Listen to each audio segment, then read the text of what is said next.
I've been out the last couple of days trying to identify some areas that we can use the Firminator. Old Tom James, he's on his way down here, and he's got a rude awakening because he's about to encounter the buckshot. Clay soils are different. They're too wet before lunch and they're too dry after. So I can't wait to get him down here in these forested openings in the moist soil units where we can really try it out.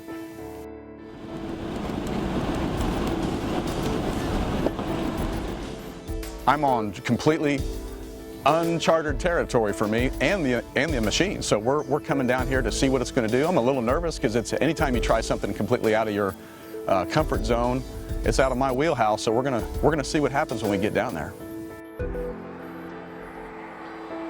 We've got like a week-long food plot planning road trip.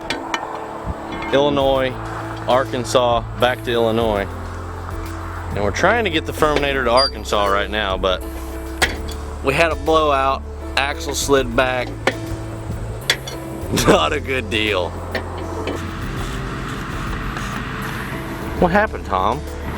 I call this, I have a saying, it's called James luck. Something can go wrong, it will, and it always does. But looks like I had a couple of leaves break out of my leaf spring, which caused the axle to be loose, and it slid back on the on what's left of my leaf springs. And as you can see, the tire doesn't like when the fender cuts into it right there. So it exploded the tire. See where it was, that edge of that fender well was cutting into it. And the whole back axle slid and jacked into that. So I found one of my leaf springs on the highway back there, but the other ones are gone. So we're gonna have to do an improvisational repair here on the side of the highway, get the wheel off, and I'm gonna try just to take a ratchet strap and pull that axle back straight and run down the road with 3 tires. We'll get there. So, look in our toolbox of tricks, and some tools don't work, and some tools are perfect for the scenario that you're dealt with. And mine happened to be an 1.5-inch yellow ratchet strap.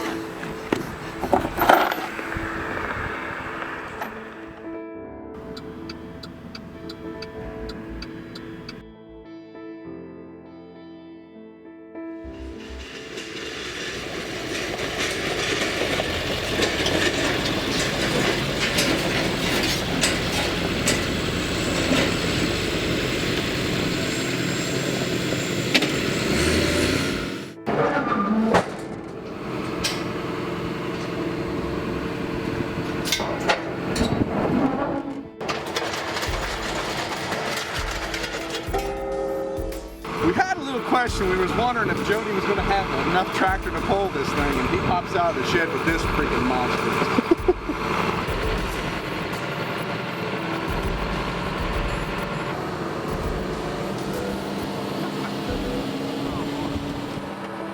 We're 3 days from Hurricane Isaac hitting, so we came into the 160 Green Tree Reservoir, started looking for these isolated patches that did not have good moist soil. We're rushing against time. Any other time we'd have sprayed this, bush hogged it, and then came in and ran the Firminator. But we're trying to fight against this weather. We need the moisture. It's been a real dry year. What we're trying to do is get a good disturbance. We're going to put our Golden Millet in here as a cover crop. But what we're really after in these forested openings is disturbance. And not only a disturbance, but good tillage in that disturbance, meaning we want to leave a firm seed bed that's been worked, that it doesn't have clods, no clods left in it. So what we're doing this right now, end of August, the last week of August, we're setting ourselves up to get a good moist soil bloom in 2013. And we do this all across all the green tree reservoirs and our moist soil units. And it's probably the most important part besides water management in actually propagating good moist soil plants in your impoundments, whether it's in the forested wetlands or whether it's in open moist soil impoundments. Probably the best moist soil implement that I've seen because of less passes in that field. Instead of 3 implements, I'm doing it with 1. Knowing the soil. you always got to know the soil. I always talk about abiotic conditions and all these non-living conditions. The dirt, the soil is the key in knowing what to do when it's wet or when it's dry. It really busts those clods. And that's the biggest thing working a clayey soil that a lot of my clients run into trouble is they'll work it once one way and they leave a lot of big clods. And then the next spring we get dry conditions and all the undesirable plants come up where those cloddy areas are. So we want a beautiful firm seed bed. Beautiful firm seed bed. Even with the organic matter in here, once we run the cultipacker, level the Firminator up, run the cultipacker, it's going to smooth this down. We get 2 to 4 or 5 inches of rain, and we'll have a home run. Pagan, you know, he threw me a curveball thinking he's going to just mow this crap off and give me a green knotweed field to try to turn over. But you know what? I'm bouncing off, I'm rolling with the punches, and the Firminator's cutting this stuff up, and we're working it down. I think Jody's over there grinning right now. I think he's happy with what he's seeing. Quite honestly, this is going to open up a whole new level of opportunity for the Firminator equipment to be used for these waterfowl managers down here. But down here it is all about the ducks. This is waterfowl management to the extreme. Another interesting concept that Jody's explained to me is soil disturbance and what that does to initiate germination of naturally existing species that the waterfowl forage on. I'm excited, man. This is new stuff for me, and I'm having a blast.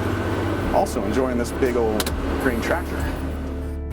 What you need to think about when you think moist soil is in that top 4 to 6 inch profile of the soil. That's where all the good seeds are. If you're working the ground and you get that firm seed bed developed, those seeds that are already there are going to get that seed to soil contact, and the beneficial grasses and forbs are going to come up. Oh yeah, we're working this area back here. There was not any beneficial weeds, but all through the reforestation here, these 15-foot right-of-ways are just incredible moist soil. So in a given year that it was a drought or we didn't have a good response down these strips, we'd be using the Firminator to go down and get the disturbance and plant a cover crop of millet.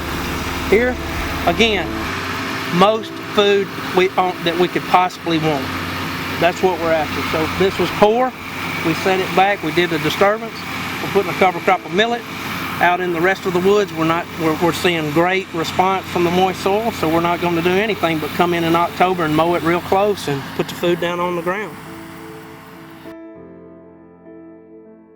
In the moist soil unit around the shop here, we spend a lot of time trying to set back succession in this impoundment. Got a lot of undesirable vegetation in this core strip.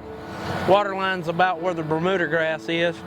Everything on this side is to the west here is desirable, but I top mowed it, had a lot of undesirable, had a lot of coffee bean in it. I left a strip of very desirable witchgrass with a little bit of mixed lady's thumb smartweed and Pennsylvania smartweed.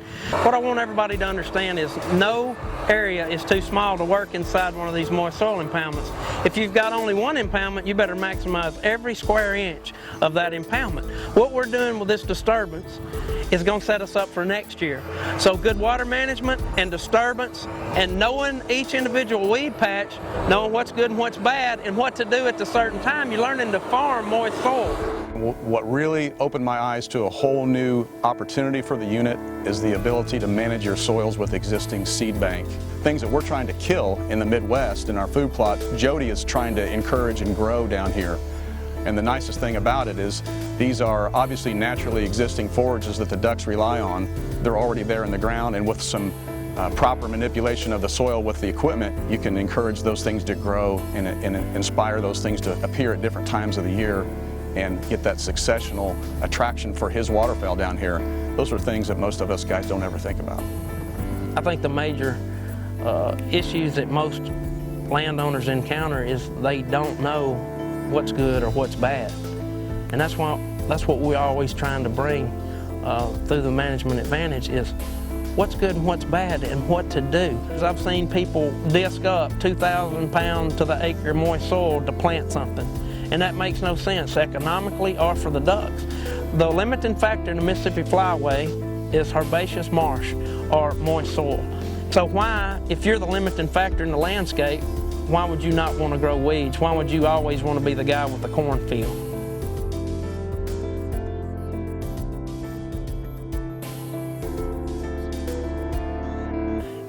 It's farming. It's farming moist soil. It's farming acorns in the woods, on the trees.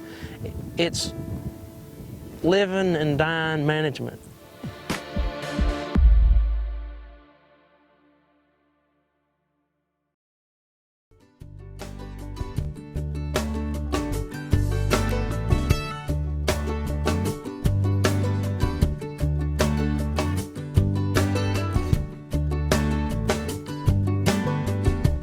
There's a place I go, tucked back in the pines, where a green field grows, my own little paradise. I'm thankful for this land and the life that it provides. See, the measure of a man is what he leaves behind. Oh, oh, take what you need and pass it on down. Oh, give a little back to this sacred ground. Sometimes you just gotta get on old Chucky. Your own sacred Let him loosen up a little bit. ground. I am what I am. If you sit me down, I'm gonna talk like this. Kid